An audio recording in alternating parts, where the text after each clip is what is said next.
Okay. Wow. Congratulations on your performance in this. I so loved it. And is it important for you, Helen, to mix it up with what you choose these days?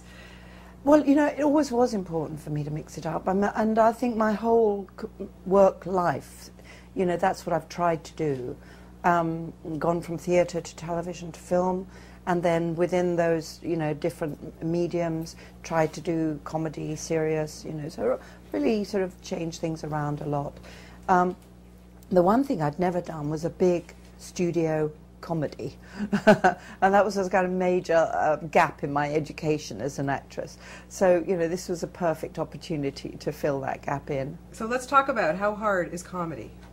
Comedy's hard, especially when you're basically a cart horse, a sort of old nag put out, and you're working with a couple of racehorse stallions, Jason Weiner, our director, who's a brilliant comedy director, and Russell Brand, obviously. Let alone Greta and Jennifer, who are also, a couple of brilliant performers. So that was all, somewhat intimidating. But luckily, my role, and that's why I felt I could handle it, because I didn't have to be out there with them. I could be the one, I could play it straight. I'm the straight man, if you like. And, you had that relationship with Russell from The Tempest, of course, and so I just loved I always did from the original anyway, but the relationship that you're his nanny, yes. Not his butler, so that's already a bigger responsibility. But the two of you just played off each other so well. Was it hard to kind of reestablish that bond and also try to just keep a straight face opposite somebody like him?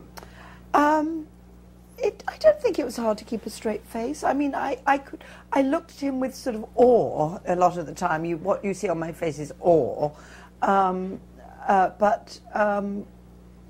but we, I grew. Sorry, the ice made of it.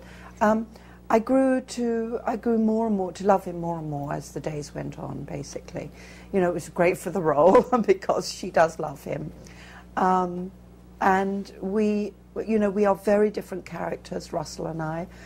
We don't live in the same worlds at all, and I've never been out to dinner with Russell. I've never been around to his house,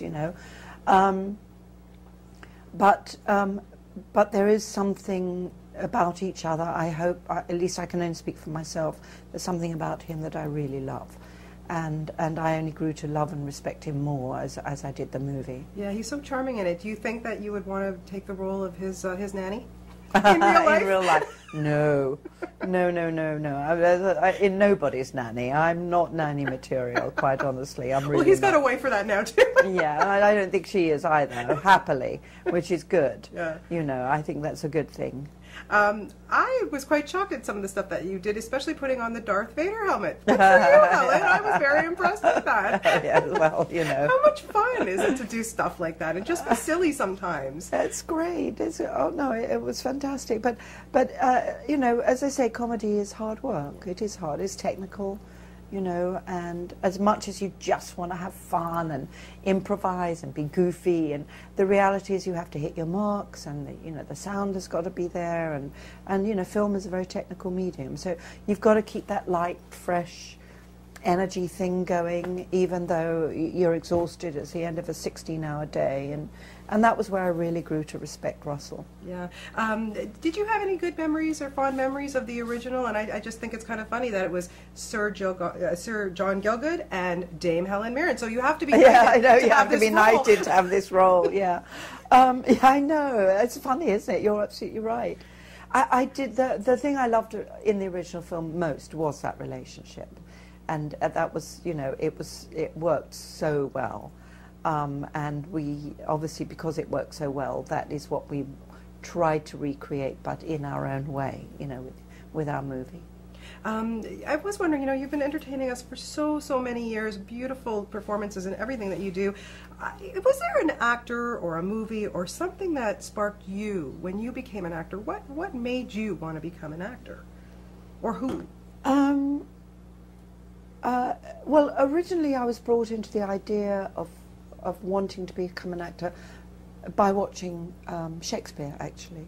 Not for an intellectual reason at all, but I just love the story, and the story of Hamlet was just so exciting and romantic and amazing, and I wanted to live in that romantic, incredible world.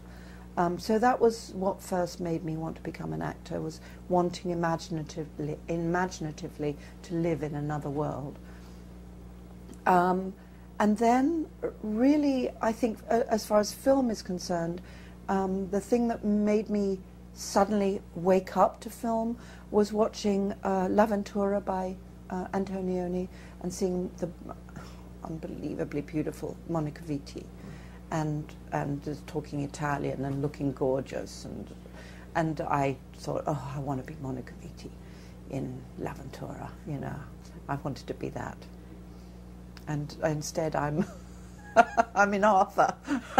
Hello. You've had a long career. You've done a lot of things before, but this, I'm telling you, you are fantastic in this film. It's wonderful to watch you in this movie. Good. It really is. Wow. You are going to be hosting Saturday Night Live in a couple of weekends. God, I know. God bless you. I know. That's okay. I'm sorry, but you know, good on you. Good on you. The height of the creme de la. I finally arrived. I'm on Saturday Night Live. How exciting is that for you to do? You know, live comedy. I know. No pressure. Bring back all my theatre experience. Yeah. I have to think of it like that. Yeah, live is good. I like live. Yeah, I think things are going just pretty well for you. And then we spoke in Toronto about The Debt, which I so enjoyed that performance too. Yeah, I mean, that's a different one too, isn't it? Yeah. What's coming up next from you? What are we going to see next? Well, after The Debt, I've just finished a film in Hungary called The Door, and also I have a film called Brighton Rock coming out. Also at the Toronto Film Festival, yes, we spoke about that as well. Yeah. In this film, there's this one-off beautiful scene where Arthur takes Naomi to the Grand Central Station, and it's just, you know, it's just so romantic. What is the most romantic thing that's ever been done for you? Oh, well, actually, I was thinking about this the other day, and actually the most romantic thing that I think was ever done for me was done when I was very young, because these things happen more when you're young. And I was going out, I had a boyfriend who had no money, you know, both of us, you know, no money at all. And anyway, we were 16 or 17, and he made me this necklace out of melon pips. He had pierced every single melon pip and made me this melon pip necklace. And he was a, you know, macho, blokey kind of guy. He wasn't like a jewellery making guy, you know. And he'd made this thing for me, and it was just such a beautiful thing, I thought. And I've never forgotten that. And every time I eat a melon, I look at those pips, I think, I could make a necklace out of those. Very lovely. That's great. Well, congratulations on this. It's always a pleasure to talk to you, and best of luck with everything. And good luck on Saturday Night Live. I'll be watching.